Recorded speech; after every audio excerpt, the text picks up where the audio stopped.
Hello, it's been a while since I've made a video and wanted to get back on track of doing that because I wanted to update you.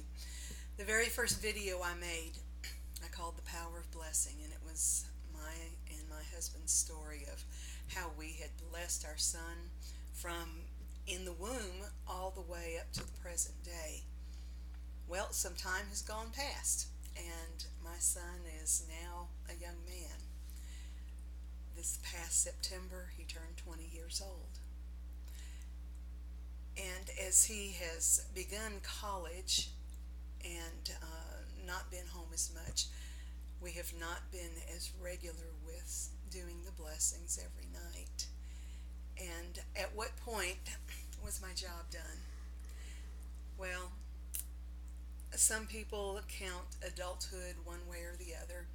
18 years old for some, 21 for others, 13 for a bar mitzvah in some cultures and Jewish cultures.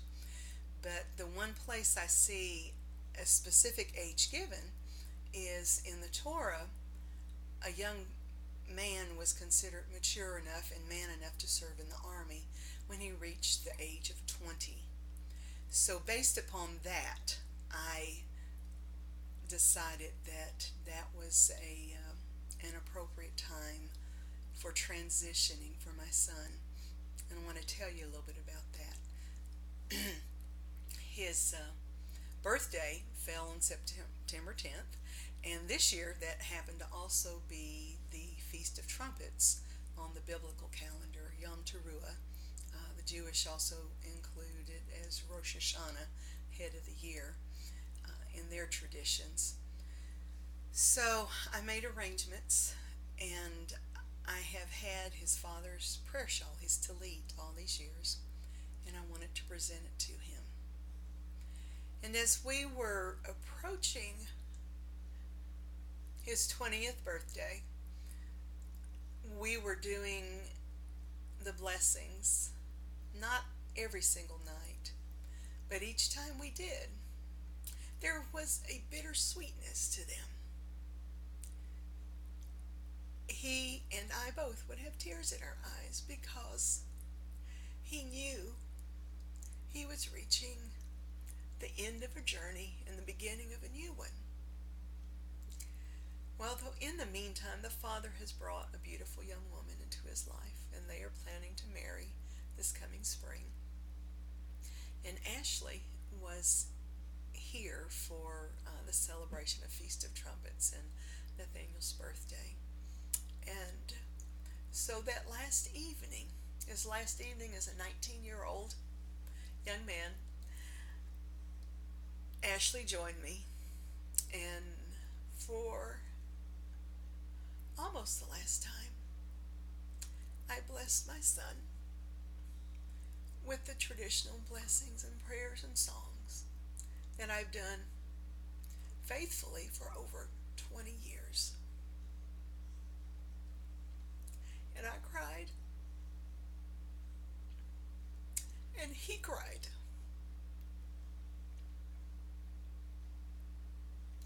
But it was good tears.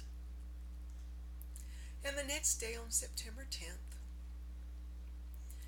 I presented him his father's tallit. Some of the godly men in our fellowship spoke over him and prayed over him. And he invited Ashley to come up and join him under the tallit for prayer. And then the very next thing he did as an adult was to get on his knee and propose to Ashley and ask her to be his wife. Well, he's entering a new season of life. He is a young man.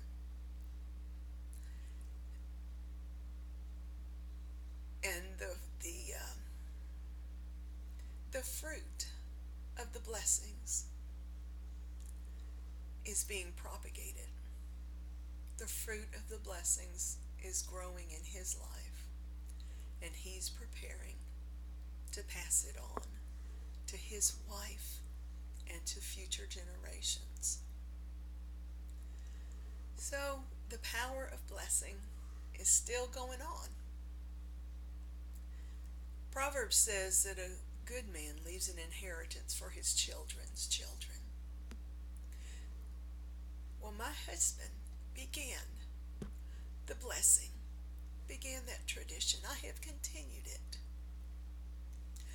And the beautiful thing is, I know that as the Lord blesses Nathaniel and Ashley with children, they will pass it on and they will bless their children. So indeed, Alan has been a good man, and he has left an inheritance for his children's children. If you have not yet started blessing your children, or blessing your wife or your husband or your loved ones, I so encourage you, speak life. Proverbs 18:21 is so true. It says, life and death are in the power of the tongue, and they that love it shall eat its fruit. Create sweet fruit for your loved ones. Speak life over them. Speak life over yourself, because the truth of God's word is for all who hear, and there is literal life in his words. I need to hear those words, and you need to hear them too. And your children need to hear them, and your children's children, and your children's children's children, on unto the 10th, 100th, 1000th generation. Teach your children, teach yourself, and speak life. Thanks so much. I just wanted to give you an update.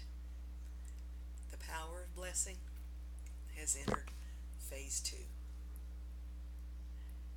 And I look forward to seeing the fruit that it bears in the generation to